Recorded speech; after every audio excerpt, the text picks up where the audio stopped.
1870년대 프랑스 이제 식민지 시절에 그 독립군들을 위한 음식을 마련해주던 부부가 있었어요. 그 요리사인 거죠. 네. 근데 이제 그 장군님이 이 부부에게 특명을 내립니다. 니네가 식당을 운영하면서 프랑스 분들의 정보를 좀 캐야 되겠다. 아, 스파이를 하는 거군요. 그렇죠. 누구나 다 드나드는 그렇죠. 맛집에 폭탄 왔다 갔다 하고 대포 왔다 갔다 하고 그랬다는 거예요? 그리고 그 식당의 1층은 이제 식당이고 2층이 비밀 회의 장소였다. 그러니까 이제 그러면서 이 전쟁을 기획했던 식당인데 지금도 호치민에는 그 식당이 있어요. 그래서 이제 베트남의 이 음식에는 이런 베트남의 근현대사가 고스란히 들어가 있는데 압도적 경제 콘텐츠 3프로TV의 취재팀장 권순우, 줄여서 압권. 오늘은 세상의 발견 시간입니다. 지난번에 저희가 베트남 시장에 대한 이야기를 나눠봤는데요. 의외로 베트남 시장에 대한 관심들이 굉장히 많으신 것 같았습니다. 근데 어떡합니까? 그때 녹화를 했던 유영국 작가님은 베트남에 사시는데 우리 시청자들은 유영국 작가님을 원하고 그래서 모셔왔습니다. 유영국 작가님이십니다. 안녕하십니까? 안녕하십니까. 저희가 좀 죄송합니다. 아유. 멀리 여기 한국에 또 와주시고 3프로에서 불러주시는데 당장 날라와야죠. 알겠습니다. 그 전에 했던 것이 반응이 저희 쪽에서는 굉장히 좋았어요. 혹시 뭐 주변에 보셨던 분들 반응이 좀 있었어요? 정말 3프로의 영향력이 어마어마하다고 하는 느낀 게 우선은 오랫동안 연락을 못했던 친구들이 네가 거기서 왜 나와? 라는 정말로 그렇게 연락 온 친구들도 있었고요. 그러니까 정말 3프로의 애청자들인데 느닷없이 제가 나온 거죠. 그리고 금융기관에서 몇 군데에서 연락이 주셔가지고 베트남에 대한 이야기를 좀 더 듣고 싶다라고 연락을 주시고 뭐 또 다른 뭐 강연 같은 거 요청 오신 분들도 있고요. 그러니까 베트남 시장에 대해서 생각보다 많은 분들이 관심이 있으신 것 같아요. 아무래도 베트남에 한국 기업이 뭐 9,500개나 들어와 있기도 하고 그리고 뭐 전 세계적으로 지금 미중 갈등 속에서 대체 후보지로 베트남이 가장 또 떠오르기도 하고요. 그리고 뭐 많은 금융기관들이 베트남에 진출해 있기도 하고 베트남 펀드라든지 ETF도 사람들이 관심도 많이 갖고 있기도 하고요. 그래서 그전에는 워낙 유 작가님을 베트남에서 모셔오기가 힘들어서 한 번 모시고 제일 중요한 얘기를 하자 그래가지고 이제 제일 핫한 현안인 좀 다소 무겁지만 통상 관련한 얘기를 해봤는데 뭐 분위기 보니까 오시더라고요. 그래서 우리 그렇게 뭐 각 잡고 그러지 말고 좀 편하게 베트남 얘기를 좀 나눠보도록 하겠습니다. 네, 알겠습니다. 쌀국수. 베트남 하면 쌀국수. 그렇죠. 베트남은 쌀국수죠. 베트남 쌀국수 얘기 좀 해주세요. 베트남 하면 말 그대로 떠오르는 게 쌀국수인데. 진짜 많이 먹어요? 그렇죠. 정말 뭐 베트남 사람 거의 하루에 한 끼는 아침 식사로든지 아니면 점심 식사로도 쌀국수를 먹고요. 그리고 이제 우리는 머릿속에서 떠오르는 쌀국수는 그 소고기 국물의 그 쌀국수인데 베트남에는 정말 다양한 쌀국수들이 있어요. 뭐 우리가 좋아하는 형태의 퍼라고 하는 우리가 익히 알고 있는 그 쌀국수가 퍼라고 하는 거고요. PHO. 그렇죠. 그게 이제 물음표 같은 이 표시가 되어 있는데 퍼라고 하는 이 성조. 발음할 때도 퍼 이렇게 성조를 하면 되는데요. 그러니까 보통 한국에 있는 쌀국수 집들도 보통 포메인, 그렇죠. 포 모시기 이렇게 돼 있잖아요. 그렇죠. 그게 쌀국수라는 뜻이었구나. 포가 전 세계적으로 사실 정말 많이 알려져 있는 글로벌리한 음식입니다. 그래서 근데 이제 이 쌀국수는 베트남 현대사를 상징하는 것 중에 하나예요. 현대사를 상징한다고요? 네. 그러니까 음식이라고 하는 거는 너무 의미 부여하시는 거 아니에요? 아닙니다. 이게 정말입니다. 왜냐하면 음식이라고 하는 거는 그 나라의 역사와 사회성, 뭐 사람들의 습관, 민족성, 기후 뭐 이런 게 많은 게 다 반영이 되는 건데 특히 베트남 쌀국수에는 이 베트남 현대사가 너무나도 많이 반영되어 있는 음식입니다. 왜냐하면 베트남 전쟁이 미국과의 전쟁이 1975년 끝나면서 이 보트 피플들이 미국, 호주, 프랑스, 캐나다 이렇게 전 세계적으로 퍼져나갑니다. 탈출하면서. 그러면서 베트남 쌀국수가 전 세계에 이제 퍼져나간 거고요. 그리고 그 당시에 많이 탈출한 사람들 중에는 특히 남부지방에 살고 있었던 베트남 화교들이 또 많아요. 그럼 그 화교들이 호주나 미국에 있으면서 그 옛날 방식의 레시피를 고스란히 유지하고 근데 또 이 소고기 국물을 낼 때 당연히 소뼈가 들어가야 되잖아요. 근데 미국이나 호주는 고기가 또 워낙 풍부하고 워낙 좋잖아요. 근데 베트남의 소를 보면 삐쩍 말랐어요. 더운 지방의 소는 갈비뼈가 앙상해요. 그러다 보니까 고기가 좀 질겨요. 그러다 보니까 어떤 분들은 호주나 미국에서 먹은 쌀국수가 최고로 맛있다라고 이야기해요. 옛날 방식의 조리법과 이 풍부한 이 소고기를 듬뿍 넣은 게 미국이나 호주의 쌀국수가 제일 맛있다라고 말씀하시는 분들도 있으세요. 근데 또 이 베트남을 상징하는 이 쌀국수가 사실은 프랑스 식민지에 어떻게 보면 영향이 꽤 많은 음식이기도 해요. 아, 프랑스 식민지의 영향이 있다고요? 네. 그래서 이제 베트남의 이 대표적인 퍼가 언제부터 생겼는지에 대해서는 의견이 좀 분분합니다. 예. 그런데 이제 정설은 아니나 사람들이 이게 그래도 제일 정설에 가깝다라고 말을 하는 거는 1898년도에 예. 프랑스 식민지 시절이죠. 베트남 북부 지방에 남딘이라고 하는 바닷가 지방이 있어요. 예. 프랑스에서 이 인도차이나 반도 하면 이제 프랑스, 라오스, 캄보디아, 태국까지도 이 인도차이나 반도라고 하는데 예. 인도차이나 반도에서 가장 큰 방직 공장을 이 남딘 지방에 건설을 합니다. 예. 그러다 보니까 워낙 큰 공장이 설립이 되는 거니까 베트남 전국에서 수만 명의 노동자들이 몰려 들어와요. 그러면 당연히 먹어야 되잖아요. 그렇죠. 그래서 그 주변에 행상들이 이제 많이 생기는 거죠. 근데 그 당시에 남진 지방 사람들이 먹던 그 쌀국수는 지금과 같은 소고기를 넣어서 먹는 게 아니라 이 논에서 자란 게를 넣거나 아니면은 뭐 채소를 넣어서 먹는 것들이에요. 아, 게. 멍멍이가 아니고 예, 이렇게 조그만 게들을 먹는 건데, 근데 농경 사회에서 사실 소는 매우 귀한 자산이잖아요. 그쵸. 함부로 잡을 수 있는 게 아니죠. 그러니까 그 당시에는 뭐 소를 거기다 넣어서 먹을 생각은 언감생지 못했는데, 예. 이 방직 공장을 짓기 위해서 온 프랑스에서 온 이 엔지니어들이 예. 자기 입맛에 맞는 음식이 없는 거예요. 근데 가만 보니까 베트남 노동자들이 국수를 먹는데, 야, 우리나라식으로 먹게, 야, 고기를 좀 넣어서 가져와봐. 고기값 우리가 충분히 쳐줄게.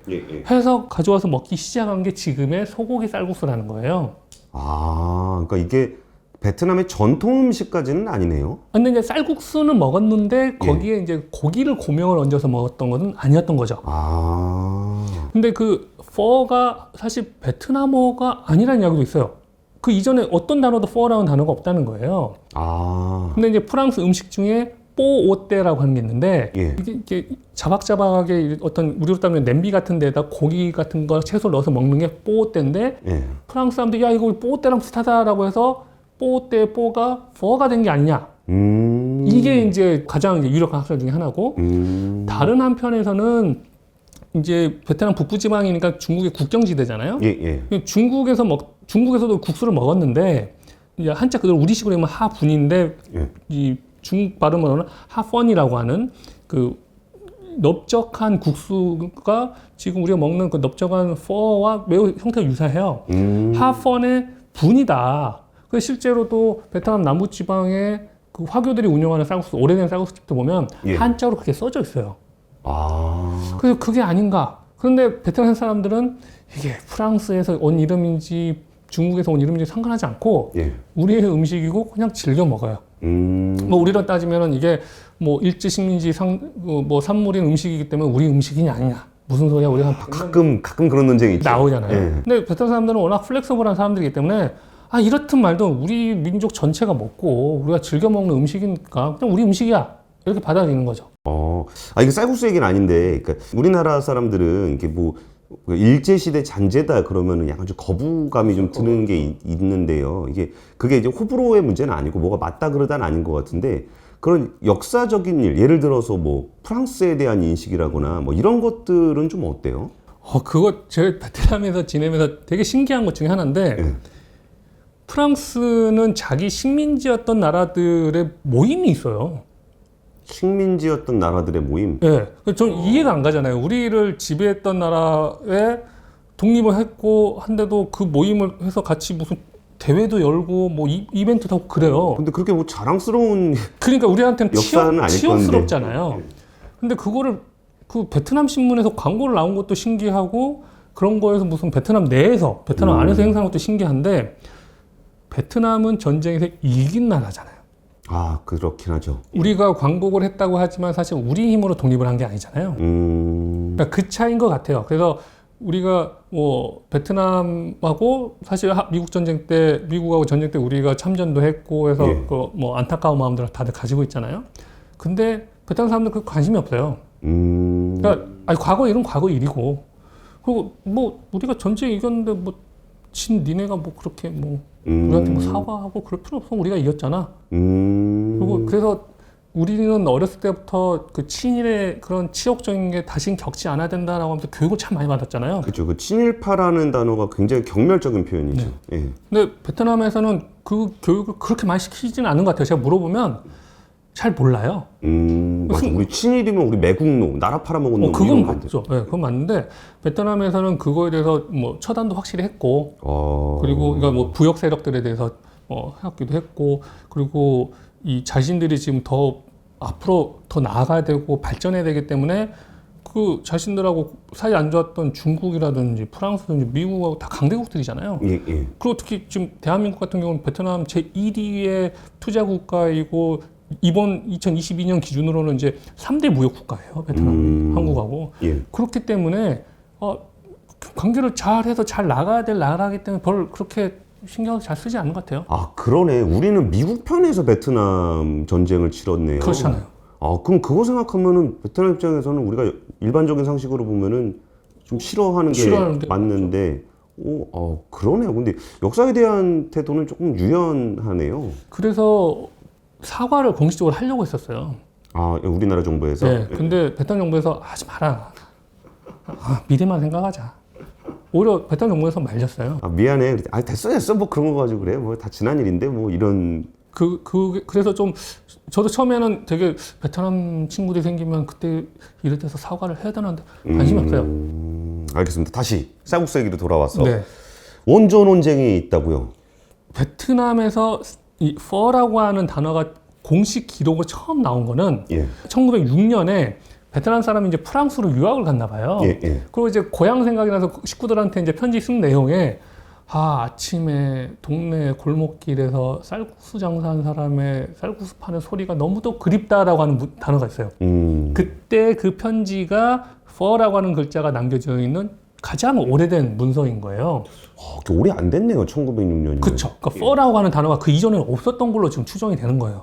그러니까 이게 프랑스 단어에서 온 게 아니냐 아니면 중국에서 온 게 아니냐인데 중국에서 온 거면 그 이전부터 먹었을 거 아니에요. 그렇죠. 그렇죠. 그러면은 그 이전부터 단어 뭐 한자로든 베트남도 예전에는 한자를 썼으니까요. 표기가 있었어야 되는데 없단 말이에요. 그러니까 아마도 그 프랑스 사람들이 뭐 베트남을 못했을 테니까 예. 야 뽀떼 가져와서 했을 때 베트남 사람들 들었을 때는 퍼라고 들은 게 아닐까 추정이에요. 근데 이제 많은 사람들이 그렇게 생각을 하는 거고 그래서 1906년에 그렇게 기록은 남아있는데 이제 하노이 지방에서 본격적으로 엄청나게 유행을 해요. 그래서 이제 아마 자료화면에 나갈 텐데 그 당시에 하노이에서 이 쌀국수 장사하던 분들은 이 어깨 봉에다가 양쪽 앞과 뒤에다가 이렇게 매달아 놓은 상태에서 쌀국수 재료들하고 숯불하고 해서 들고 다니면서 그 쌀국수 하나 주세요 하면 사진 본 것 같아요. 네, 그러면 이제 조그만 의자를 그 자리에 앉혀놓고 이제 먹었던 거예요. 그러니까 이동식 1인 포장마차인 거죠. 그러네요. 이동식 포장마차네요. 예. 그래서 하노이에서 어마어마하게 인기가 생깁니다. 그래서 이제 전국적으로 이제 퍼져나오면서 이제 남부에도 유행을 해요. 근데 이제 북부에서 내가 쌀국수의 원조다 하는 사람들이 이제 호찌민에 갔다 왔더니 이거는 우리랑 방식이 너무 다른데 야 남부로 갔다 왔더니 이거는 쌀국수가 아닌 걸 먹고 있어 이런 거예요. 근데 그 차이가 뭔가 봤더니 북부에서는 지금도 마찬가지입니다만 고기 국물이 맑아요. 우리로 따지면 나주곰탕식인 거죠. 뼈로 우려낸 게 아니라 고기살로 국물을 우려내면 투명하고 맑거든요. 거기에 고명이라고 해봐야 고기하고 쪽파 여기까지예요. 근데 지금 여기 우리 한국에서도 쌀국수집 가보면 먹는 것 중에는 절인 양파를 얹어 먹기도 하고 그다음에 숙주 한국에서 숙주가 비싸니까 콩나물을 이제 많이 넣어서 먹는 집도 있고 하던데 근데 남부에 가면은 말 그대로 그런 숙주 데쳐가지고 얹어 먹고 향나는 풀들 우리 뭐 고수풀이라든지 뭐 민트도 넣어서 먹고 바질도 넣어서 먹고 막 그래요. 근데 이거는 저는 별로 안 좋아해요. 그렇죠. 뭐 샴푸 먹는 것 같고 치약 먹는 것 같고 그러잖아요. 근데 이게 베트남 남부에 살고 있던 화교들 방식이 되는 거예요.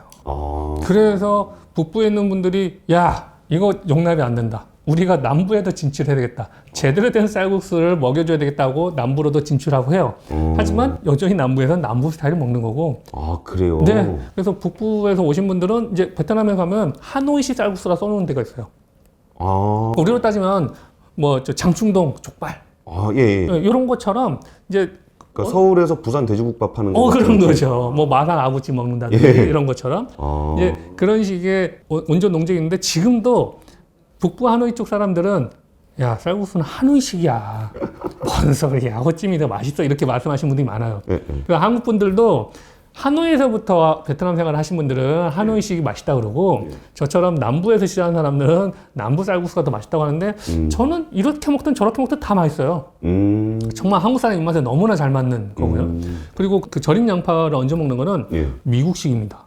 아, 그래요 또? 그 보트피플로 가서 미국, 호주에서 그 쌀국수 장사하신 분들이 예. 이제 오리지널 방식은 또 다르고 그 나라의 또 상황에 맞게 하다 보니까 예, 예. 절임 양파를 얹어 먹어요. 아, 저는 그 베트남이 원조인 줄 알았더니. 그렇죠.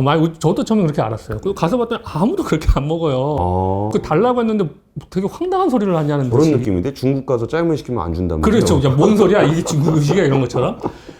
근데 그 하노이식은 절인 마늘을 얹어 먹어요. 그러니까 마늘을 이렇게 편으로 얇게 썰어가지고 예. 식초에 절여가지고 먹는데 한국 사람들도 그거 잘 먹어요. 예, 예. 근데 이제 그게 하노이식인데 아마 미국에서는 그 마늘이 냄새 나니까 양파로 해서 먹은 거 같아요. 아, 그럴 수도 있겠다. 네. 근데 혹시 시청자 여러분이 갑자기 왜 경제 다루는 사람들이 갑자기 쌀국수 얘기하나 그 얘기 생각하실 수도 있을 것 같은데 저희가 결론적으로는 베트남의 F&B 사업 관련한 얘기 해보려고 그래요. 한국의 롯데리아라든지 아니면 오리온이라든지 이런 얘기 하려고 그러는 거니까 왜 갑자기 쌀국수 얘기하나 뭐 쌀국수 얘기도 좀 흥미롭게 좀 봐주셨으면 좋겠습니다. 음식 채널 아닙니다. 알겠습니다. 그리고 또 저기가 있다면 얼마 전에 한국에서 저기 그 한강변에 있는 어떤 중국집이 있었는데 동방명주라고 네네네. 거기가 사실은 중국의 정보기관이 거기서 운영을 하면서 한국에 있는 중국인들을 감시하는 그런 집단이었다고 때문에 난리가 났었어요. 네네네. 근데 베트남에서도 그런 일이 있었다면서요. 근데 그 집은 극한 직업이라고 하기에 요리를 너무 못해갖고. 그러니까 우리나라의 그 천만 관객을 돌파한 극한 직업, 예. 그 수원 왕갈비 닭갈비인가요? 아니 닭 통닭인가요? 그런 것처럼 그 원조가 베트남에 사실 있었어요. 아주 오래 전에.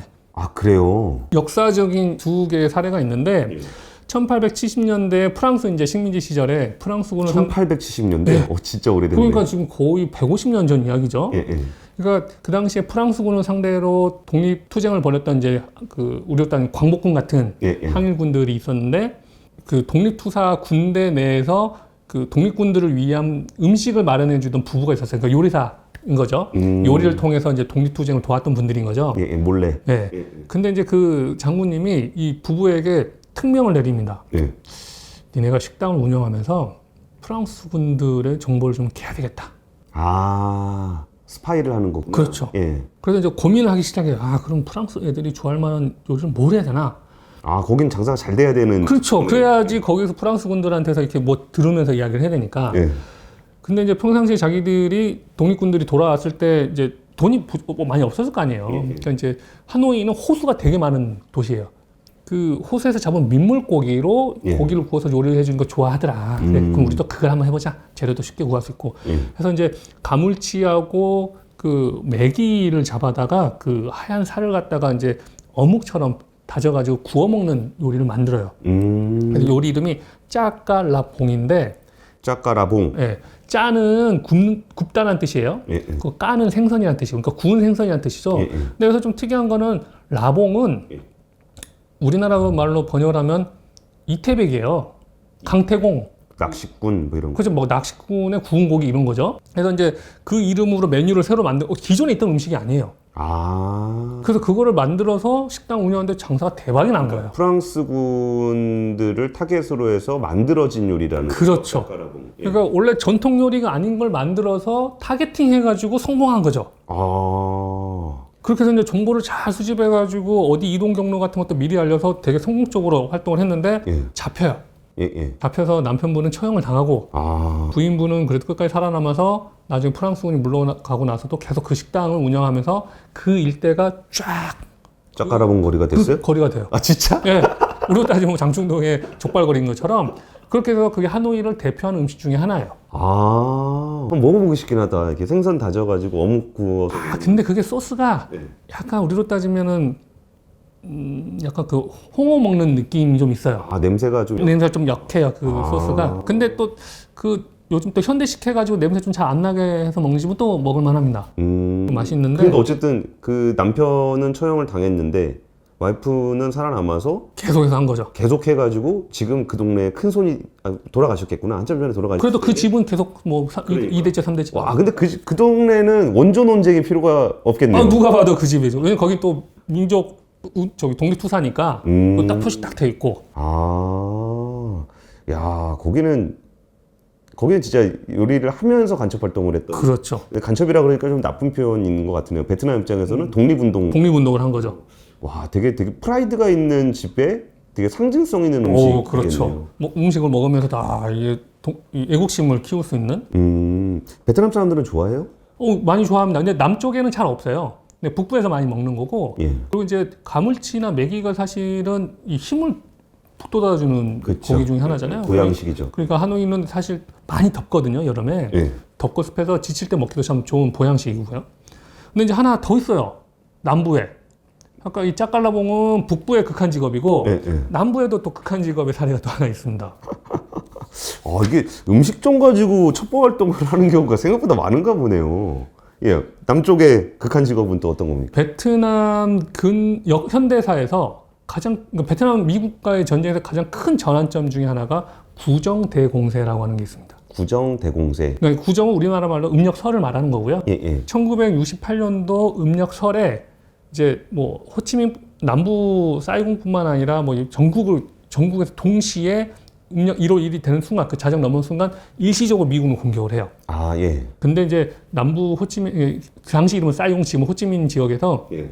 미국 대사관을 베트공들이 점령을 해가지고 그 점령하고 있는 상황을 미국 방송에 생방송으로 나갑니다.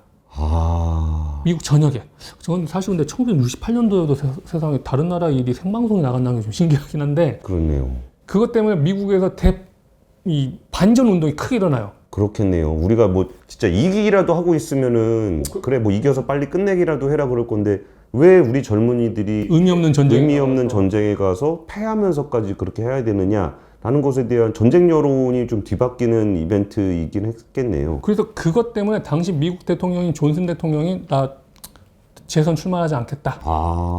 사실상 책임을 지고 물러나게 된 거죠. 예. 그러니까 그 사건 때문에 이 반전 운동이 벌어지고 결국은 1975년에 철수를 하게 된 거예요. 예. 근데 이제 그 사건을 기획한 것이 바로 또 쌀국수집이에요. 쌀국수집에 모여가지고 또 일시에 공격하자. 네, 그 근데 작전. 예. 이게 또 어떻게 된 거냐면 이제 앞서 말씀드린 그 짝갈라뽕 집이 아닌 또 다른 독립투사들이 하노이에서 프랑스군 상대로 이제 활동을 하다가 예. 그 피해서 이제 남부에 내려서 이제 쌀국수집을 하면서 정착을 했는데 이게 또 미군 점령화가 됐네.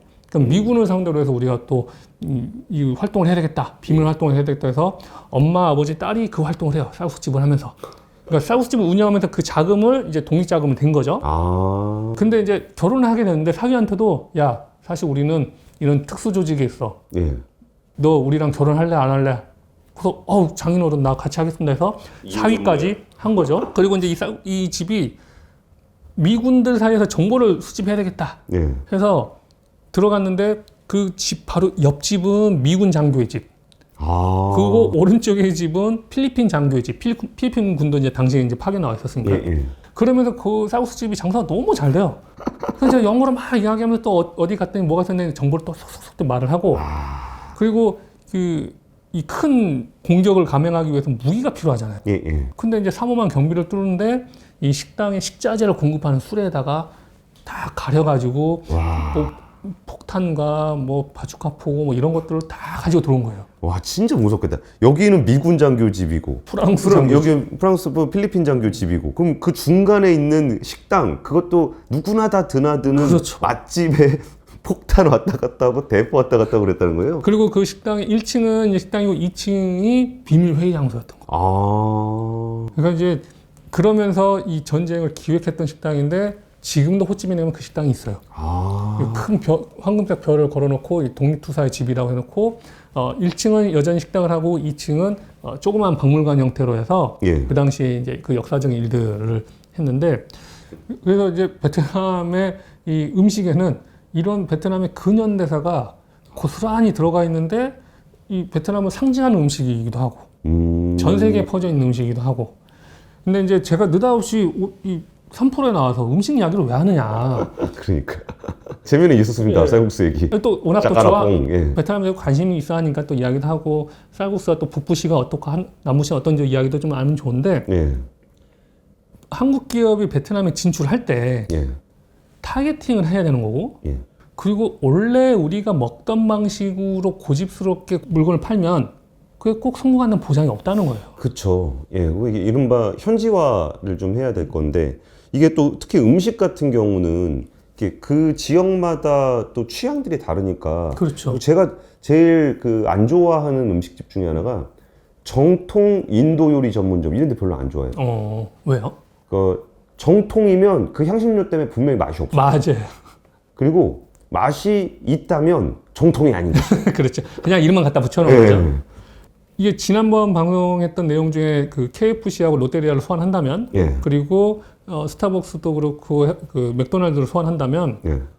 안 보신 분들도 있을 수 있으니까 그 얘기도 그냥 해주세요. 예. 그러면 KFC가 그리고 롯데리아가 베트남에서 꽤 성공을 하고 잘 하고 있는데 예. 본래 자신들의 메인 상품이 팔아서가 아니라 다른 상품을 팔아서란 말이에요. 그렇죠. 지난번 거 참고하셔도 좋을 테지만 그 베트남에 있는 롯데리아에 가면 햄버거를 팔지 않는다. 햄버거 팔죠. 팔긴 파는데 예. 한데 더 많이 팔리는 거는 접시에 밥, 흰밥, 쌀밥 하나 얹어놓고 치킨 다리 하나 넣은 치밥이라고 부르는 거를 이제 많이 먹는단 말이에요. 근데 지난번에 제가 설명을 안 드렸는데 KFC도 계속 끊임없이 새로운 메뉴를 로컬화된 음식을 내는데 미역국도 팔았어요. 미역국? 네. KFC에도 미역국을 팔았어요. 그리고 그 베트남 사람이 김을 엄청 좋아하거든요. 아 그래요. 치킨 뭐라 그러나 이렇게 롤링한 마키라 그러죠. 스시집 가면. 예, 예, 예. 그러니까 김치킨 마키를 판 거죠. 근데 베트남 KFC는 그런 끊임없이 새로운 메뉴를 내요. 근데 그게 브랜드의 정체성이 맞냐 틀리냐고 하면은 논란이 상당히 많을 이야기란 말이에요. KFC는 켄터키 프라이드 치킨인데. 그러니까요. 근데 켄터키 사람들이 그거 김 말아 먹진 않을 거 아니야. 그런다고 해서 그게 미국 본사에서 팔지도 않을 뿐더러. 예. 그리고 요즘 스타벅스에서는 또 실험적으로 하기도 했지만 우리나라에 잡채를 팔고 있었어요. 잡채요? 네. 근데 좀 왜 잡채? 기분 나쁜 거는 잡채라고 쓰지 않고 뭐 저기 누들이라고만 써놔서 제가 이거 잡채로 써라고 저기 본사에 이메일은 보냈는데 여태 답이 없어요. 혹시 스타벅스 코리아 관계자분들이 이 방송을 보시면 본사가 베트남 법인에 꼭 잡채로 이름을 좀 바꿔달라고. 그러니까 이제 요는 우리가 보통 마케팅하고 할 때 보면 전 세계 어디에서나 이 브랜드의 정체성은 동일해야 돼.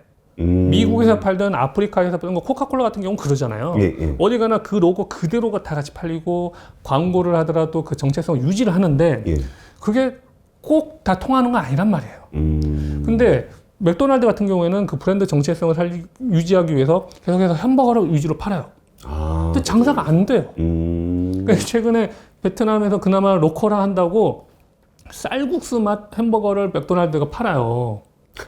쌀국수 맛 햄버거? 근데 쌀국수 맛 햄버거가 어떤 맛인지 상상이 좀 잘 안 가잖아요. 예. 근데 그 아까 권 기자님이 되게 싫다고 한 고스프를 잔뜩 넣어서 우려낸 국물 맛이에요. 햄버거 패티가. 작년 베트남에서도 안 팔려요. 너무 안 팔리는데 계속 그걸 밀고 있어요.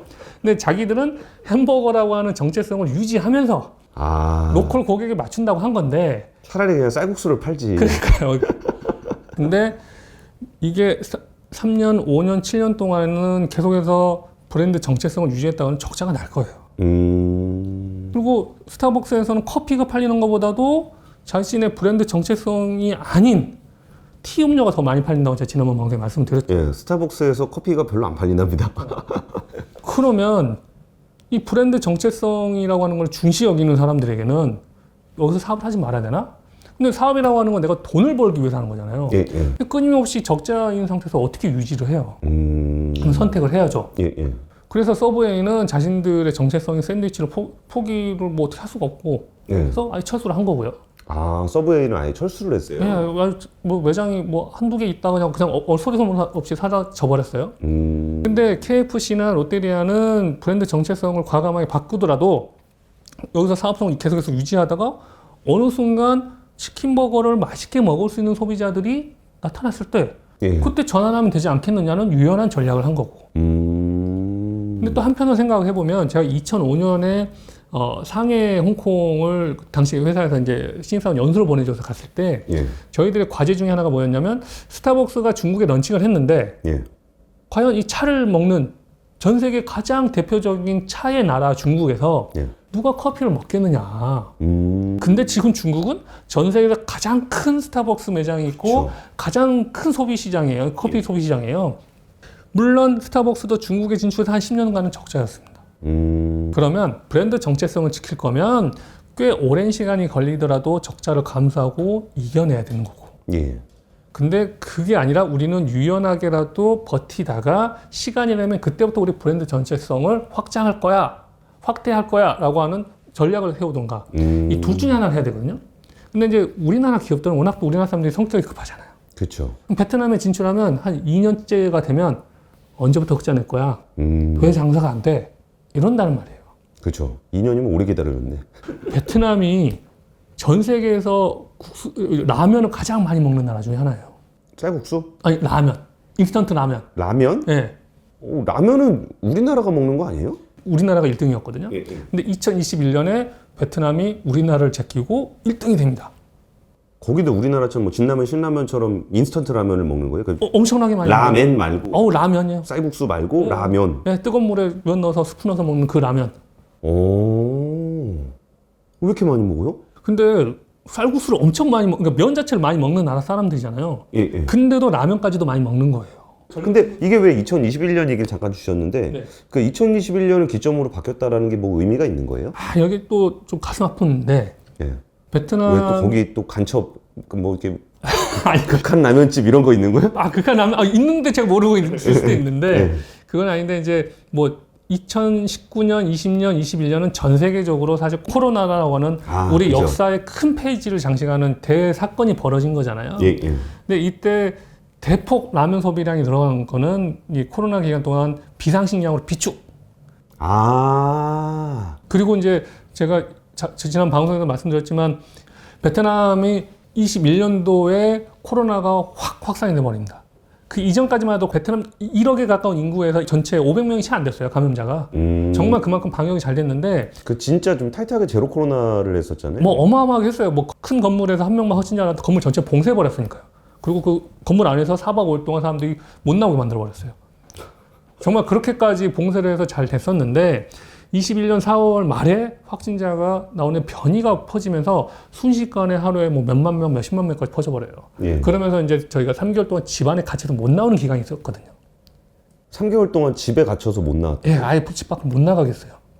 그리고 정부에서 주는 이 통행권 같은 조그만 표딱지 하나 가지고 그 통행권 가지고 일주일에 한 번 정도 슈퍼마켓만 다녀오거나 아니면 슈퍼에 전화를 해서 슈퍼가 배달해 주는데 여기 다 배달할 거 아니에요. 예, 예. 한없이 기다려야 됐거든요. 예, 예. 그래서 그때 비축해 놓은 게 다 라면이에요. 그래서 라면 소비량이 엄청 늘었어요. 근데 이제 우리나라 사람들이 정말 라면 사랑 정말 엄청 유별나잖아요. 많이 먹죠. 그래서 21년도에 야 우리가 1인당 라면 소비량이 베트남한테 졌다라는 말에 네티즌들이 난리가 난 거예요. 야 우리가 그래도 우리 라면의 민족이야? 라면의 민족인데 별걸 다 가지고 자존심을 부려. 야 그래서 우리 라면 한 봉지 그 인터넷 기사에 댓글을 보면 막 야 우리가 라면 한 봉지씩 더 먹어야 돼 막 난리가 났었어요. 근데 이제 아마 제가 추정컨대 22년도 소비량은 이제 세계 라면협회에서 아마 23년도 올해 한 5월 정도에 아마 올라올 거예요. 예, 예. 그때쯤 되면은 아마 근소한 차로 한국이 다시 2등인데 근소한 차이거나 아니면 1등을 다시 탈환하거나 그럴 것 같아요. 맛은 어때, 맛은?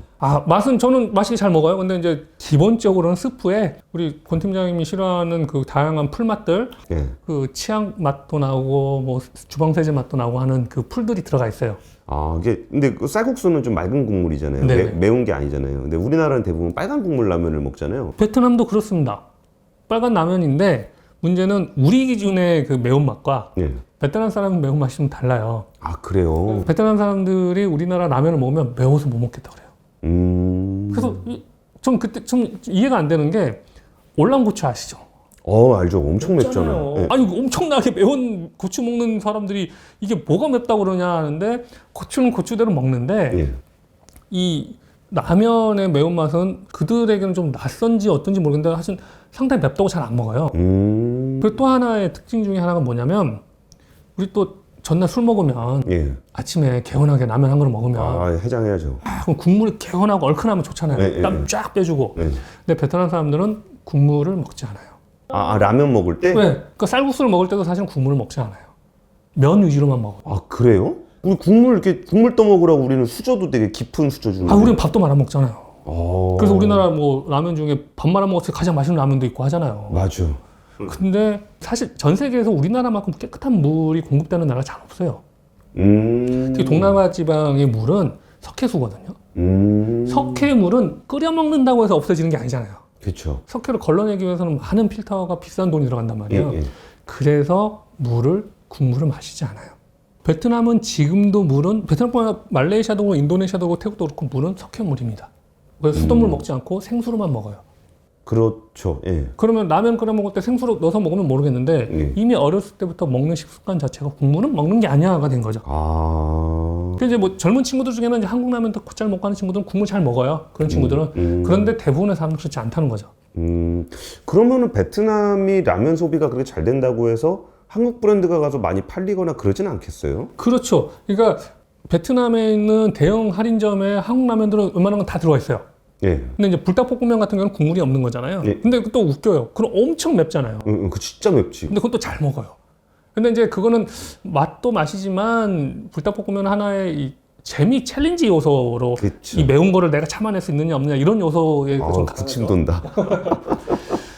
근데 우리가 여기서 놓치고 있는 것 중에 하나는 방금 말씀드린 그 국물 여부. 예. 근데 한국 라면들은 얼큰하고 개운한 라면에 대한 국물에 대한 이야기가 많은데 베트남은 또 라면이 봉지 라면이 작아요. 75g이에요. 중량이. 우리는 얼마나 되죠? 120g에서 125g이에요, 보통. 한 절반밖에 안 되네요. 그렇죠. 한 35% 정도가 좀 작아요. 근데 베트남 사람들이 지금 젊은 친구들이 이제 등치가 점점 커져가긴 한데 체구가 되게 작아요. 상대적으로 우리나라보다 좀 그렇죠. 그러니까 120g짜리 라면 하나 먹으면 배불러서 못 먹겠다 그래요. 그러니까 75g 정도가 적당한 거죠. 그래서 그 한국 라면은 양이 좀 많다. 그리고 맵다. 그래서 인기가 좀 잘 없어요. 뭐 좀 더 비싸서 그런 것도 있죠. 수입품이니까. 근데 이제 오뚜기 같은 경우에는 베트남에 공장을 설립을 해서 그래요? 네. 그 진라면을 이 75g짜리 작은 용량으로도 만들었어요.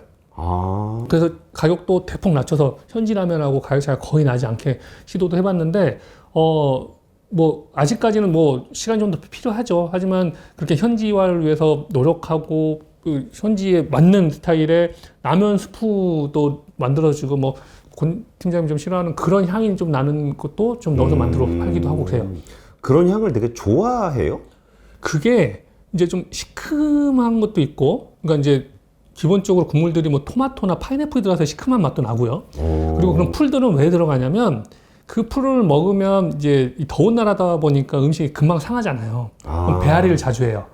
근데 그 풀들을 먹으면 배앓이를 좀 완화시켜 주는 것도 있고 그 풀들을 많이 먹으면 몸에서 그 냄새가 나잖아요. 예. 그러면 이 열대 지방이기 때문에 그런 다양한 모기라든지 온갖 벌레들한테 공격을 많이 하는데 그것도 보호도 해주는 거고요. 근데 항상 그렇더라고요. 이게 향신료라는 게 국가마다 좀 달라서 우리한테는 되게 익숙한 향신료가 뭐 마늘이라든지 고춧가루라든지 뭐 이런 건데 뭐 그런 건 저는 그냥 정도 차이라고 생각하는데 이 차이가 문화적 차이를 가지고 뭐가 옳다 그러다 얘기하는 게 아니라 우리는 비즈니스 얘기를 하는 거니까. 그렇죠. 그러면은 그 라면도 아직까지 그렇게 베트남에서 이렇게 잘 되진 않은 것 같아요. 그렇죠. 뭐 냉정하게 따지면 열심히 정말 분투를 하고 있는데 아직 가는 현지 라면에 비해서는 좀 순위가 좀 근데 지금 한국 라면 중에서는 베트남에서 그래도 탑 10에 딱 된 업체가 이제 팔도. 네, 팔도가 아예 현지에 맞는 라면으로만. 우리는 팔도는 비빔면밖에 안 먹는데. 왕뚜껑도 있잖아요. 왕뚜껑. 뭐 러시아에서는 도시락. 맞아요. 도시락. 그렇죠? 근데 이제 베트남에서는 꼬레아라고 하는 코리아 COREA 이런 꼬레아라고 하는 브랜드로 해서 현지에 맞는 라면을 지금 해서 지금 되게 열심히 현지에서 공장 설립해서 현지에 맞게 하고 있는데 뭐 한국 사람 입맛은 사실 좀 별로예요. 근데 현지화 했는데 그게 좀 잘 먹혀가고 열심히 노력을 하고 있는 거죠. 그러니까 베트남 시장이 라면 시장이 굉장히 크지만 그렇다고 해서 우리가 라면 잘 만든다고 그 라면을 그대로 갖다 팔았다가는 잘 안 되고 현지화를 해서 많이 노력하고 있다라는 얘기인 것 같아요. 그럼 또 다른 브랜드들 중에 의외로 베트남에서 좀 잘 된 그런 거는 좀 뭐 있어요? 그 우리나라의 그 떡볶이 뷔페라고 해야 되나요? 두끼가 베트남에서 정말 성공적으로 지금 잘 되고 있거든요. 두끼? 네. 그 떡볶이 그 가서 이렇게 뭐 덜어 먹는 그렇죠. 떡볶이 뷔페? 네네네. 그게 지금 베트남에서 프랜차이즈 형식으로 해서 전국에 한 50개 정도 지금 운영을 하고 아, 있습니다. 그래요? 저는 그거 있는데 저희 동네에서 한 번밖에 못 봤는데. 그게 이제 한국에서는 좀 시들해지다 싶을 때 베트남에서 이게 대박이 난 거예요. 근데 두끼 떡볶이가 성공한 거는 떡볶이라서가 아니라 예. 떡볶이를 가장한 뷔페였기 때문에 성공한 겁니다. 아, 또 두끼 떡볶이 가면 떡볶이를 아니라 딴 음식을 또 줘요? 뭐 한국에서도 마찬가지인데 예. 치킨도 있고요. 김밥도 있고 잡채도 있고 뭐 그 외에 뭐 다양한 뭐 튀김류들도 있고 아. 그리고 떡볶이에 넣어서 먹을 떡들도 종류도 정말 다양하게 하고 어묵도 있고 뭐 각종 뭐 라면 사리도 있고 뭐 잡채 사리도 있고 다양한 것들이 좀 많이 있어요. 예. 근데 이 베트남 사람들한테 이 두끼 떡볶이가 우리나라 돈으로 하면 한 7,500원 정도 가격이에요. 예. 7,500원. 7,500원인데 베트남에서 떡볶이가 인기는 있는 게 맞는데 예. 그동안 수많은 한국 기업들이 베트남에 떡볶이 사업하다가 다 망했어요. 다 실패했어요.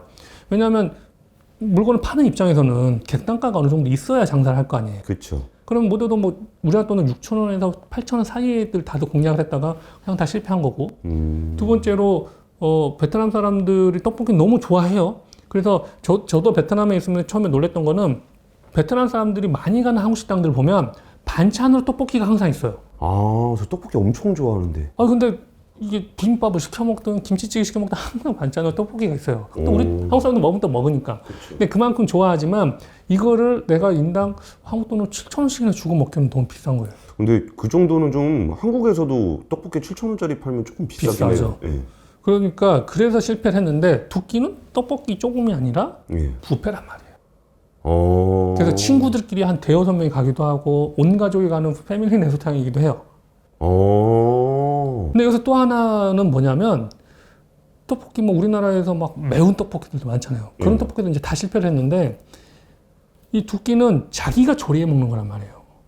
그쵸. 내 방식대로. 예, 예. 그러면 맵기도 자기가 조절을 하는 거고 우리 입장에서는 어울리지 않은 것들은 막 이것저것 집어넣어도 자기 맛에 만들어 먹잖아요. 그쵸. 이게 맛이 핵심. 없어도 뭐라고 할 수 없죠. 그렇죠. 내가 만들었는데. 그리고 웬만하면 지가 만든 건 다 맛있어요. 자기가 좋아하는 거 만드니까. 그러니까요. 예.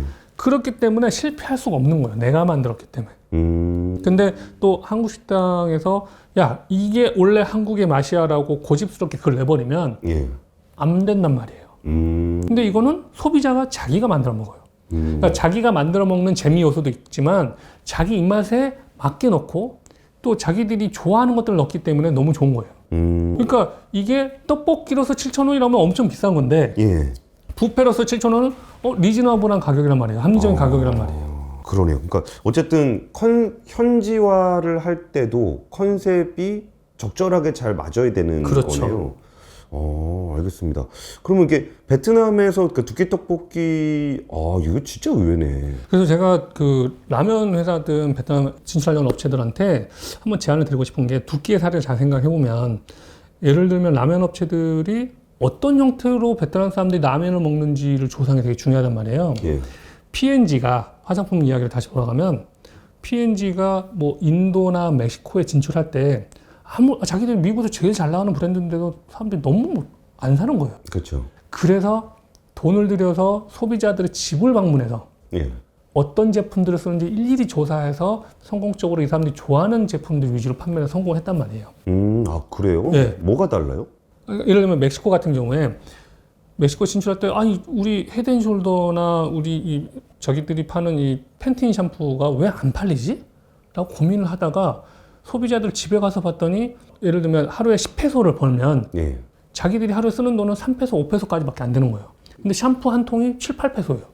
너무 비싸다는 거예요. 예, 예. 그래서 이거를 그 집에 방문해서 이야기도 들어보고 화장실에 어떤 제품도 있는 거 봐보니까 그것 때문에 우리 제품을 쓰고는 싶으나 안 썼구나.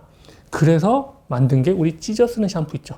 예, 예. 우리 보통 샘플로 주고 예, 예. 그냥 목욕탕 가면 목욕탕 다 쓰는 거. 예, 예. 그거를 팔아가지고 우리 권 팀장님도 어렸을 때 많이 봤을 줄줄이 사탕이라고 해서 아, 판단 말이에요. 뜯어서 하나씩 뜯어서 쓰는 그렇죠, 거? 그렇죠. 아, 근데 저는 모르는데 저희 형님들 때 그런 거 쓰셨. 어렸을 때 분명히 썼을 텐데 조사하면 나옵니다. 근데 그게 멕시코에서 그렇게 대성공을 해요. 나 글로벌 브랜드 쓰고 싶은데 저거 하나 다 쓰자니 너무 불편한 거예요. 돈이 없으니까. 근데 이 단일 단가로는 그래도 한 번쯤 이거 내가 좋은 샴푸 쓰고 싶어 사서 쓴 거죠. 그래서 지금도 인도나 동남아 지방에는 그런 소용량 제품들을 쓴단 말이에요. 아, 그래요. 예. 그러니까 이 시장에 맞게 조사를 해서 만들어내야 되는데 예. 솔직히 지금 한국 기업분들이 이제 나와 계시는데 한두 분밖에 없단 말이에요. 그럼 그분들이 원래 한국에서 뭐 연구하시는 분도 아니고 보통은 영업하시는 분들인데 그렇죠. 제품 개발을 해본 경험도 없고 그리고 시간도 없고 언제 돈 들여가지고 그렇게 소비자들 찾아가지고 할 거예요. 그렇게 해서 조사해서 본사에다가 제출한들 들어주겠냔 말이에요. 그렇죠. 그러면 라면 전문 식당이라면 뒤에 라면들 쫙 본인들 제품 다 깔아놔요. 뭐 다양한 토핑들을 막 해놔요. 그러면 두끼 떡볶이 가격에 예. 입장을 해서 라면도 토핑도 자기들 마음껏 먹어라. 아. 그러면 거기서 지켜보는 거예요. 그러면 테이블마다 이런 카메라 하나 설치를 해요. 이제 소비자들의 동의를 받아내서 베스트 레시피 그 유튜브에 다 실시간 올려요. 그 최고의 조회수 나온 거는 상금도 주고 그 레시피에 맞춰서 제품도 개발하고 그렇게 해서 성공한 게 꼬꼬면이잖아요. 아, 그쵸. 그때 이경규 씨가 네. 경연대회 해가지고 1등하고 갖고 진짜 출시했잖아요. 그러니까요. 그래서 그런 것처럼 그러면 우리가 정말 상상 밖에 뭐 라면에 생선을 넣어서 먹는 사람도 있을 수 있고 뭐 국물을 하나도 안 넣어서 먹는 사람도 있을 수 있고 권 팀장님 싫어하는 뭐 입에서 그 치약 냄새 나는 민트라든지 뭐 고수풀이라든지 이런 거를 넣어서 먹을 수도 있고 그러면 이제 데이터가 쌓일 거잖아요. 근데 그거 그냥 무단으로 가져가는 게 아니고 소비자들에게 그런 컨테스트 형태로 해서 시상도 할 수 있는 거고 그러면 그게 또 나이대별로도 다를 거 아니에요. 예, 예. 그러면은 그거를 이제 유튜브를 통해서 조회수가 많이 나오고 또 댓글을 통해서 어떤 것들을 원하는지를 보고 아, 베트남 사람들 라면을 이렇게 먹는구나. 아, 제가 하나 아까 빠뜨린 게 있는데 베트남에서 라면을 먹을 때요. 봉지 라면을 먹을 때 우리처럼 끓여 먹지 않아요. 예? 라면을 끓여 먹질 않는다고요? 이 대접에 예. 라면을 넣고 음. 컵라면처럼 뜨거운 물을 부어서 뚜껑을 덮어요.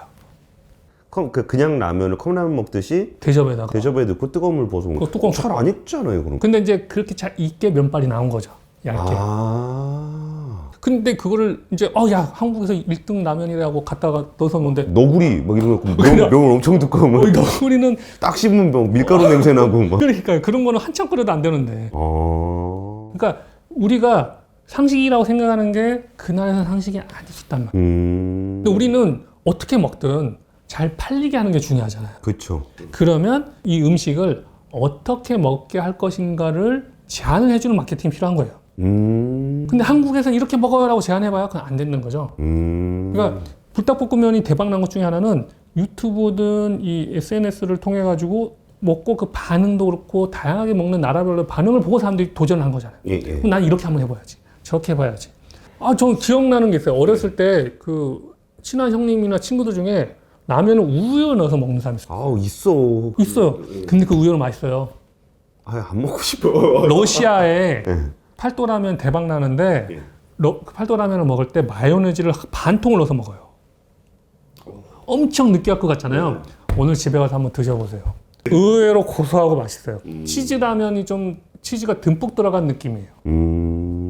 우리 상식에는 아닌데 그렇게 먹었을 때 맛있게 먹으면 그 사람한테는 그 시장에서 그게 정답이잖아요.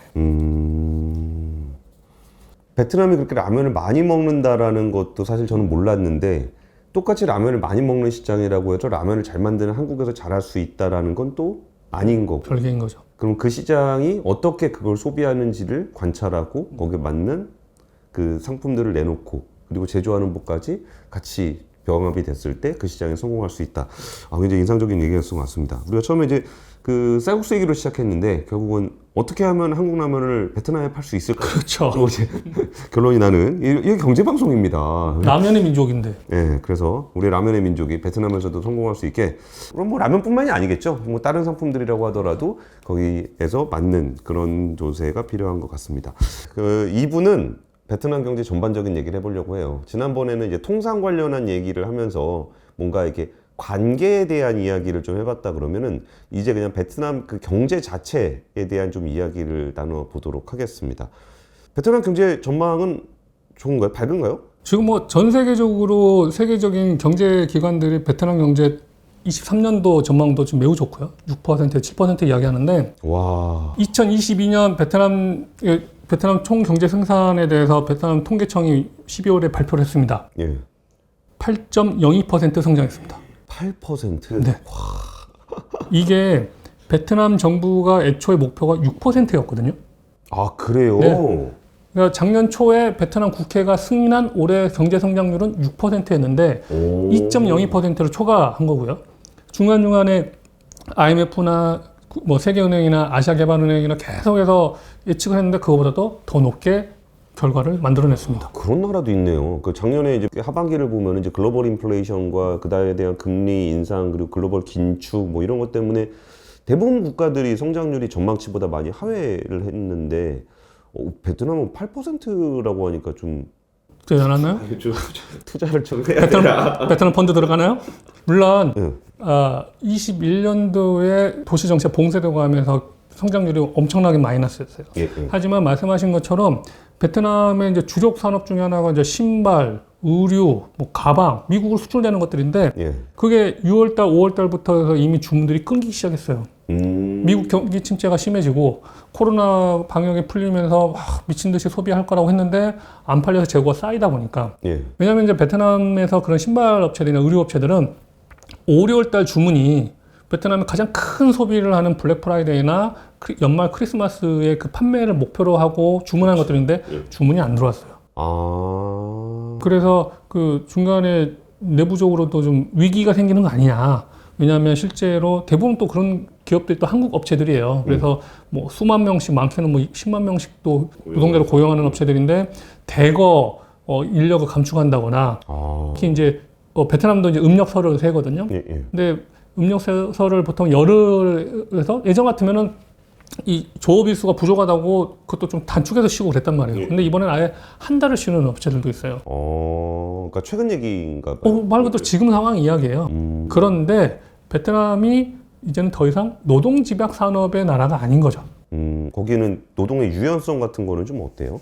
이제 뭐 마구잡이로 해고를 할 수는 없는데요. 예, 예. 이제 상황 자체가 어렵고 하면은 그 이제 노동자들에게도 이해를 시키고 베트남 정부 당국에도 이야기하면은 좀씩 줄여가긴 하죠. 근데 이제 베트남 내에서 딴 데 일할 자리가 또 많아요. 그러니까 딴 데 갈 수가 있고 하니까 뭐 어쩔 수 없다 하면 이제 어느 정도 뭐 몇 개월치 보상을 받고 나가고 이렇게 하고 또 베트남 또 실업급여도 또 나오기도 하거든요. 그러니까 그런 걸 좀 받아들이면서 큰 혼란은 없이 나가긴 하고 물론 밀린 임금을 안 준다거나 이러면 이제 뭐 끝장이죠. 그러면 안 되지. 그건 절대 안 되죠. 알겠습니다. 아까 이제 베트남 산업이 그 인가공 중심으로 가다가 좀 변하고 있다는 얘기까지 하고 계셨는데 좀 어떻게 변하고 있는지 좀 설명 좀 부탁드릴게요. 이제 2020년도에 베트남 1인당 GDP가 4,110달러로 이렇게 다 기록했어요. 4,110달러? 그러니까 처음으로 4,000불을 넘어선 거죠. 근데 이제 보통 중진국이라고 하면 1인당 국민소득이 10,000불이 넘어서야 중진국이 된단 말이에요. 예, 예. 베트남 정부는 2030년도까지 우리는 10,000불을 넘어서는 중진국이 되겠다라고 선언을 했어요. 그러면 지금 이 상황에서 한 7년 만에 2배 성장을 해야 되는데 그렇죠. 사실 어렵잖아요. 예, 예. 아니 해마다 뭐 7, 8% 성장하는 것도 엄청 고성장이라고 지금 말하는 상황인데 예. 그럼 지금의 산업 구조로는 도저히 할 수가 없기 때문에 하이테크 산업, 하이테크 산업을 적극적으로 유치를 하고 있고 근데 그게 미중 갈등 속에서 중국 뭐 코로나 영향도 있고 미중 갈등의 영향도 있어서 중국에서 베트남으로 넘어오는 그 공장들이 많거든요. 특히나 애플에 공급하는 업체들. 맞아. 애플도 베트남에 공장 만들었죠. 이제 애플이 직접 했다기보다는 이제 대만 업체들이 주로 폭스콘도 그렇고 지금 베트남에 들어와 있는 애플 협력 업체들이 고용한 인력이 약 20만 명이에요. 그래요? 우리도 모르게 그렇게 많은 인력들이 애플 관련된 제품들을 공급하고 있는데 현재 아이패드 그리고 맥북을 지금 베트남에서 이제 본격적으로 맥북을 이제 생산을 해요. 그리고 이제 아이폰은 그럼 생산하는 거냐 마는 거냐 이제 말은 많은데 예. 그 아이폰을 생산하는 대만 업체가 크게 3대 업체가 있는데 이미 2개 업체가 들어와 있고요. 그 두 개 업체가 지금 LG그룹이 진출해 있는 북부에 하이퐁이라는 데가 있어요. 예. 거기에 지금 약 3만 명을 추가 고용을 한다라는 이야기가 아예 공식화됐습니다. 그래서 올해부터 생산을 하는데 아마 지금 당장 본격적으로 생산하기보다는 뭐 조립 형태로 먼저 시작을 할 거다. 그런 이야기가 나오는데 베트남에 있는 삼성전자가 핸드폰의 전체 절반 이상을 생산을 하고 있기 때문에 그런 거는 뭐 베트남 노동자들이 뭐 충분히 할 수 있고 뭐 글로벌 원투 스마트폰이 다 베트남에서 만들어지는 그런 거네요. 거죠. 뭐 이제 좀 인도만큼은 안 되겠지만 5년 내에 충분히 따라잡을 정도 수준이 될 거라고 저는 생각을 하고요.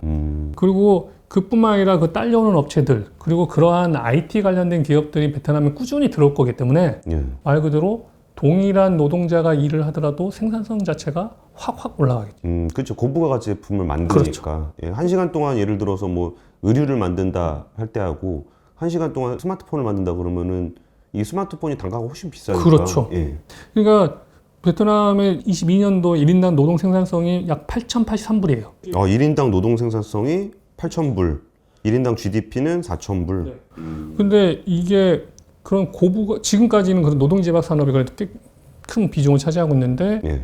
그런 고부가치 산업들이 이제 계속해서 들어오다 보면은 당연히 그 짧은 시간 내에 만불 달성하는 게 무리는 아니다. 이런 관측들이 많은 거죠. 근데 진짜 긍정적으로 보시네요. 근데 너무 긍정적으로 보시니까 네. 이제 댓글 달린 거 보면은 너무 이게 너무 좋은 쪽만 얘기하는 거 아니냐. 그리고 뭐 뒤통수 맞는다. 뭐 이런 식의 댓글이 좀 달리던데 네. 현지에서 보시기에 이제 그런 그러니까 댓글도 보셨을 거 아니에요. 네네. 좀 그런 댓글에 대해서 좀 어때요? 실제와 어떤 체감하시는 거하고 여론이 인식하는 거하고. 물론 베트남에서 사업이 잘 안 되신 분도 있고요. 안 좋은 일들을 겪으신 것도 분명히 사실입니다. 그런데 뭐 선진국에서 일을 한다고 해서 안 좋은 일을 안 겪을까요? 그렇긴 하죠. 외국인으로 산다는 게 항상 그럼요. 노출이 돼 있죠. 우리나라에서도 우리나라 사람이 사업하는 게 어렵고 누군가에게 뒤통수를 맞기도 하고 예. 어떤 규제에 의해서 제대로 사업을 제대로 못해서 어려움 겪기도 하고 예. 억울한 일도 많이 당하죠.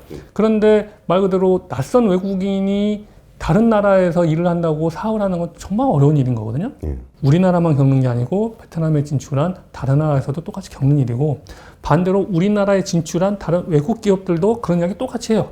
그렇겠죠. 예. 제가 지금도 기억나는 게 90년대쯤에 그 경제신문의 한 칼럼에 한국인 지사장이 한국인들은 부지런하고 뭐 잘 웃고 같이 뭐 소주 한잔하고 삼겹살 좋은데 거짓말을 잘하고 한국 정부는 외국 기업보다는 자국민을 우선시하고 부당하고 규제가 많다.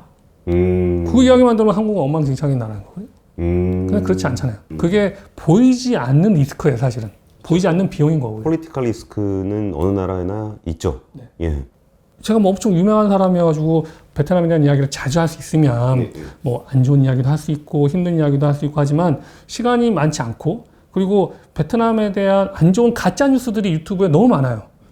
정말 말도 안 되게 삼성전자가 베트남에서 철수했다는 등 LG전자 뭐 현대자동차가 베트남에서 안 좋은 일 겪어서 철수했고 무슨 베트남 기업이 기술을 빼가려고 해가지고 했다는 등 말도 안 되는 가짜 뉴스들이 너무 많아요. 근데 그게 정말 어마어마한 조회수를 기록하고 베트남에 투자를 하러 오신 기업분들이 또는 투자만 전문으로 하시는 분들 베트남에 여러 번 출장 오신 분들조차도 저하고 미팅할 때 첫 마디가 정말 베트남에서 삼성이 철수하나요? 라고 물어보세요.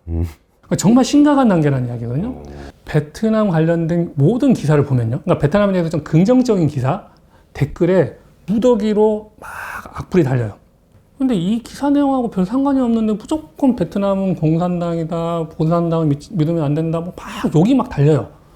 근데 그게 일정한 패턴에 누군가 위해서 좌표가 찍혀가지고 무더기로 그 같은 시간대에 쫄쫄쫄 막 달리는 게 너무 많아요.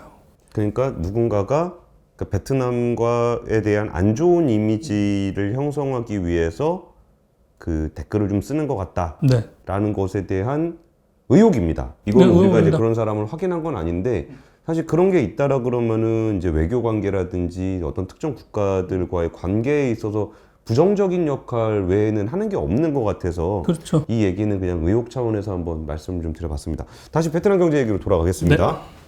자동차 얘기해 볼까요? 뭐 시기에 따라서 뭐 오랫동안 수십 년 동안 토요타가 1등이었던 시장인데요. 네. 현대자동차가 베트남에 이제 진출하면서 꽤 좋은 성적을 거두고 있고, 최근에 따라잡았죠. 네. 예. 그리고 기아 자동차도 잘 되고 있고요. 한국 자동차들이 들어와서 너무 좋은 성과를 내고 있는데 작년에 베트남 국내에서 생산된 자동차가 한 45만 대, 44만 대 정도 되고요. 그리고 완성차 형태로 수입된 게 한 17만 대 돼요. 그러니까 베트남에서 사상 처음으로 약 60만 대의 자동차들이 생산되거나 수입이 된 겁니다. 그리고 판매를 보면 약 50만 대 정도가 판매가 됐어요. 뭐 아직 절대적인 수량은 뭐 연간 50만 대 뭐 얼마나 된다고 생각이 드실 수도 있지만 베트남은 뭐 가보신 분은 알겠지만 오토바이 왕국이거든요. 그쵸. 뭐 등록된 수만 약 4,500만 대 정도, 그러니까 약 인구가 9,850만 명인데 거의 한 가정에 하나씩은 있는 거예요, 오토바이가. 그러네요. 근데 이제 베트남의 중산층들이 형성되기 시작을 하면서 자동차를 사는 겁니다. 근데 베트남은 아직까지는 자동차가 어떻게 보면 좀 예전에 우리나라도 좀 약간 사치품 같은 거거든요. 그쵸. 그래서 자동차 값이 1,000만 원이면 각종 세금 1,500만 원이에요. 맞아. 우리나라도 지금 자동차에 개별 소비세가 붙는 이유가 사치품이라고 인식했던 때 만들어져 갖고 붙은 거잖아요. 그렇죠, 그렇죠. 아, 근데 그게 또 그럼 차가 되게 비싸겠네요. 비싸죠. 그래서 우리나라 뭐 산타페 같은 게 우리나라 돈으로 하면 7천만 원? 아, 그래요? 베트남에서 한국보다 훨씬 비싸죠. 훨씬 비싸죠. 그러니까 한국 수입차 형태로, 그러니까 수입된 자동차는 세금이 훨씬 더 많아요. 베트남 국내에서 제조된 거는 이제 세금이 좀 덜하고요. 그래서 국내에서 제조된 것들이 좀 다 선전하고 있기도 하지만 한국에서 수입 형태로 들어온 차들은 정말 비싼 차들이에요. 진짜 그건 중산층 이상들이 타는 거네요. 그렇죠. 뭐 베트남 캠리 자동차가 2000cc가 베트남 국내에서 생산된 게 약 2천만 원 정도 하거든요. 예, 예. 그러니까 산타페를 근데 산타페가 7천만 원이에요? 그렇죠. 야, 팔기 힘들겠다. 그럼 이제 자동차 판매는 이렇게 지속적으로 늘어나고 있다라는 거죠? 그렇죠. 그리고 베트남이 2022년에 사상 최대 무역 수지를 기록했습니다. 수출도 많이 했고 수입도 많이 했는데 베트남이 2007년도에 WTO에 가입했을 때 그때가 1,000억 불 수준이었거든요. 근데 이제 14년 만에 7,200억 달러를 했습니다. 7배 정도. 오, 7배? 7배 성장을 한 거예요. 오. 그리고 아직 2022년의 기록은 다른 나라들이 다 모집이 돼야 베트남이 전 세계에서 몇 등이고 이런 게 나올 텐데요. 예, 예. 21년도 기준으로. 예. 21년에 베트남 힘들었다고 말씀드렸잖아요. 그때 수출로는 세계 22. 오, 20이면은 꽤 베트남의 GDP 대비해서 무역 순위가 굉장히 높은 높은 편이네요. 거죠. 그렇죠. 예. 그리고 아세안에서는 싱가포르이 1위, 베트남이 2위, 3위가 태국이었어요.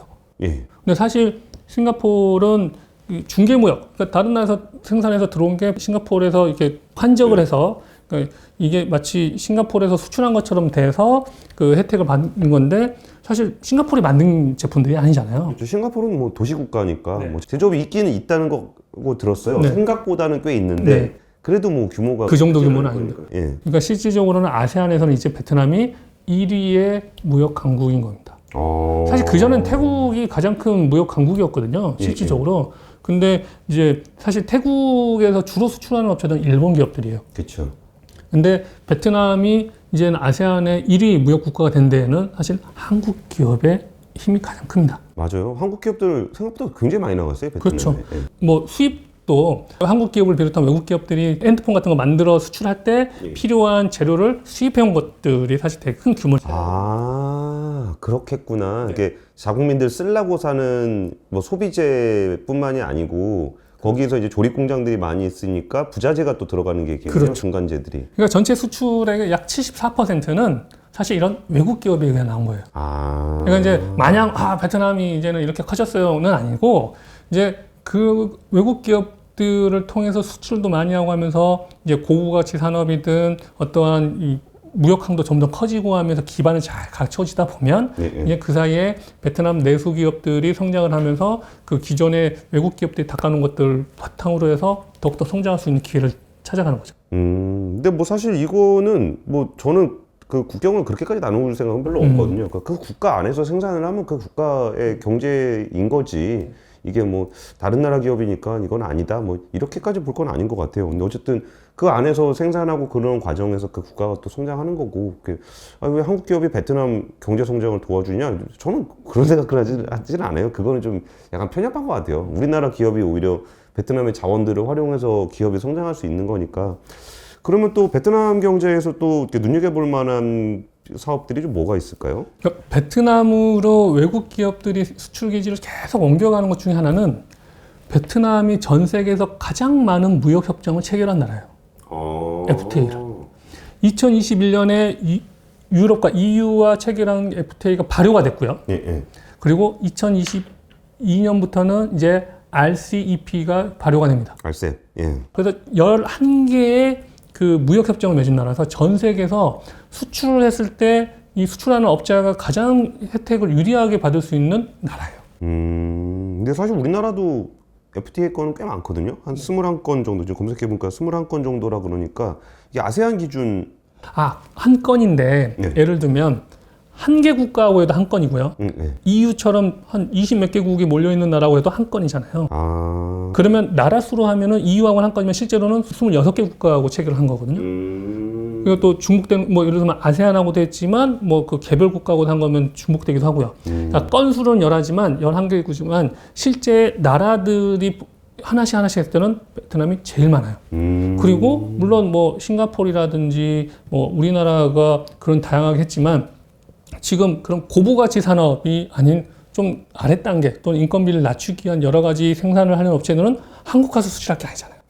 그렇긴 하죠. 예. 그래서 중국을 어느 정도 커버할 정도의 나라가 어딘가 했을 때는 이러한 무역 협정을 베트남 정부가 적극적으로 체결해서 위한 걸 만들어 놨다는 거죠. 그리고 브렉시트가 됐을 때 영국하고의 FTA를 정말 빠르게 체결했어요. EU 떨어져 나가니까. 그러니까 우리가 생각했을 때 베트남 막 뭐든지 막 느릿느릿하게 하고 뭐 제대로 안 할 것 같지만 엄청나게 빠른 속도로 해가지고 브렉시트 되자마자 6개월 만에 해결을 했어요. 아무래도 공산주의 국가라 그러면 약간 폐쇄적일 거라는 느낌이 있는데 전혀 그렇지는 않은가 보네요. 그러니까 사실 북한 때문에 공산주의 국가에 대한 좀 너무 강한 부정적 의식이 있는데 베트남은 중국과도 다르고 북한과는 확연히 다른 나라라고 하는 걸 좀 다시 한번 좀 생각해 주셨으면 좋겠습니다.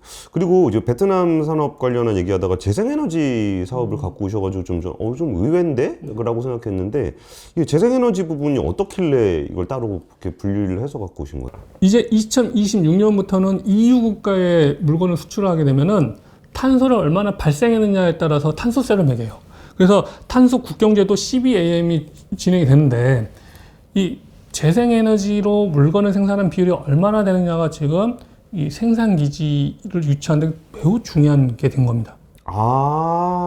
그러니까 베트남의 입장에서는 자기네가 쓰는 전기를 재생에너지로 바꾸는 것도 중요하겠지만 여기 들어와 있는 국가들이 대부분 수출하는 기업들이니까 그렇죠. 이 기업들이 그 탄소를 많이 배출하면서 생산을 하면은 다른 나라 가서 규제를 받게 된다는 거죠? 그렇죠. 현재 베트남 발전 용량의 대부분은 석탄을 통해서 해요. 그러니까 석탄 비중이 2021년 기준으로는 전체 29.5%, 거의 30%에 해당하는 게 석탄을 하는데 문제는 하노이하고 호치민이 전 세계에서 가장 대기 오염 상태가 안 좋은 탑 10 국가 중에 2개 도시가 들어가 있어요. 예. 특히 하노이는 탑 5 안에 들어가 있거든요. 그래서 베트남 정부 입장에서는 이 좀 재생에너지를 통해서 이걸 좀 과감하게 낮춘 것도 필요하고요. 예. 그리고 베트남이 그런 EU에 수출하는 업체들이 중국으로 가지 않고 베트남으로 적극 유치하기 위해서라도 이 사활을 걸고 이 재생에너지 발전 사업을 하고 있어요. 근데 이거를 그동안 미국이 베트남이 재생에너지를 적극적으로 발전하고 뭐 태양광 발전을 할 수 있게 많은 돈을 지원했고요. 예. 그리고 대통령 후보로도 나왔고 국무부 장관을 했던 존 케리. 예. 존 케리가 지금 미국의 기후 특사이거든요. 근데 그 사람이 작년에 2차례나 베트남을 방문했어요. 그러니까 왜? 재생에너지 계속해서 만들어야 되고 지원이 뭘 필요한 걸 확인하고 1년에 상반기 한번 하반기 한번 2번이나 방문했어요. 그리고 12월에 베트남은 EU에서 20조, 우리나라 돈으로 약 20조 원에 해당되는 지원금을 받게 됐어요. 재생에너지 산업을 목표 달성을 하고 이걸 하는데 지원을 하겠다고.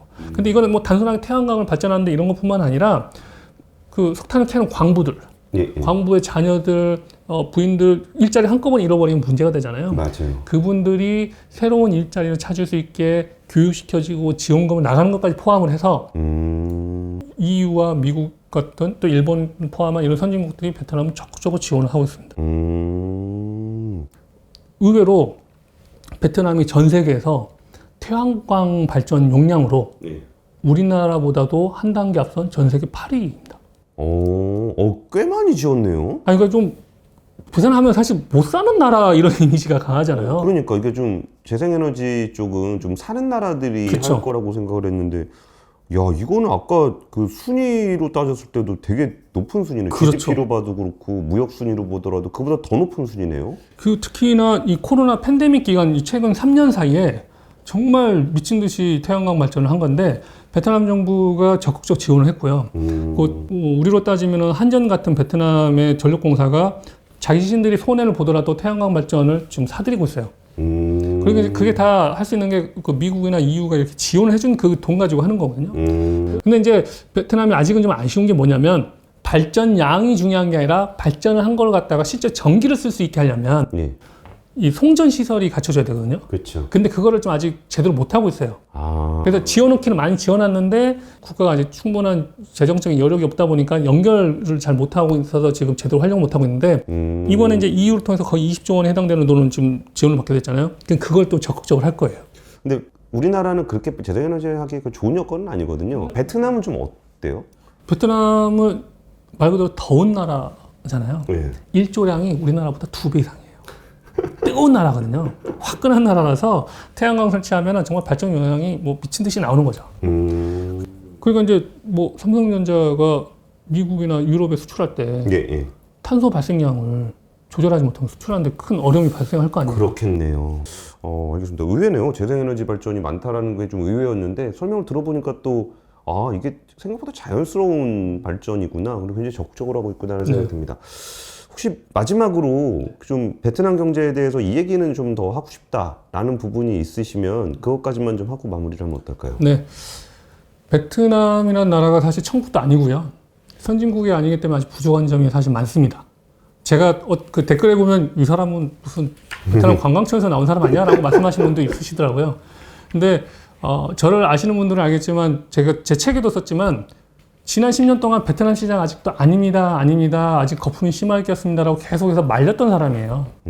근데 이 당연한 이 순서대로 그리고 이 사람들의 평상시에 일하는 습관이라든지 학습하는 거 그리고 정부가 지원하는 것들을 봤을 때 이 나라가 이때쯤 되면 정말 잘 되겠다 싶었던 게 2020년이에요. 근데 마치 2020년부터 해서 코로나가 발생하는 바람에 한 3년 정도 계획, 제가 생각하는 것도 늦어지긴 했지만 오히려 코로나 때문에 그리고 그 사이에 벌어진 미중 갈등 때문에 더욱더 베트남은 탄력을 받아서 빠르게 성장할 수 있는 기회를 잡은 겁니다. 물론 전 세계적으로도 각광을 받을 수 있는 나라들은 많지만 하지만 여러 가지 요건이 여러 가지가 불편하고 안 좋은 게 있음에도 불구하고 괜찮은 나라가 베트남이기 때문에 베트남에 대해서 좀 더 관심을 가져주시고 베트남에 투자하실 수 있으면 좋겠고 제발 가짜 뉴스에 현혹되지 말아주셨으면 좋겠습니다. 알겠습니다. 우리가 베트남에 대해서 알면 알수록 굉장히 흥미로운 점이 많은 것 같아요. 저는 여행지 정도 생각하고 수출기지 같은 생각을 들었었는데 정말 그 수출기지라는 생각을 했던 것도 벌써 10여 년 전부터 했던 사이에 10년이면 강산도 변한다는데 베트남도 변했겠죠. 오늘 멀리 베트남에서 이영국 작가님 와주셔서 얘기를 좀 진행을 해봤는데요. 나중에 또 한국 오시면 또 따끈따끈한 불러주시면 달려오겠습니다. 부탁드리도록 하겠습니다. 지금까지 아건 세상의 발견 오늘 베트남 이영국 작가님이었습니다. 감사합니다. 감사합니다. 장 시작 전부터 종료까지 쏟아지는 수많은 뉴스와 정보들. 이 중에서 어떤 것이 투자에 정말 도움이 되는 정보일까요? 3프로의 증시 셔터맨 박근영 마스터가 직접 정보를 선별하고 투자의 힌트를 드립니다. 시간도 아끼고 투자 아이디어도 얻는 시간, 박근영 부장의 마켓 힌트와 함께 하세요. 자세한 사항은 3프로 TV 앱과 홈페이지를 확인하세요.